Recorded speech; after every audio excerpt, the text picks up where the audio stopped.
இது வந்து எங்கே இருக்குன்னு பார்த்தோம்னா திருவாரூர் டிஸ்ட்ரிக்ட் நன்னிலம். அங்கே உள்ள ஆலங்குடின்னு சொல்லிட்டு ஒரு சின்ன கிராமம் தான் அது.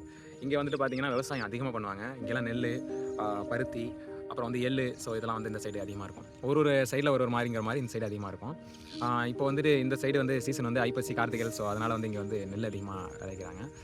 அப்புறம் வந்துட்டு இது பெரிய வில்லேஜ். இங்கே வந்து நிறைய மக்கள் வாழ்ந்துட்டு இருக்காங்க ஃபுல்லாக. Tyagarajar temple. This is the very oldest temple in India. For example, it is almost people believing over 1,000 years old, with the construction dating back to the Chola dynasty. It's a massive complex covering around more than 30 acres. That's very big temple, right? And one of the most famous festival celebrated here is Thiruvarur Charkot festival. That is one of the biggest Charkot. It's Asia biggest Charkot. It really sounds great, right?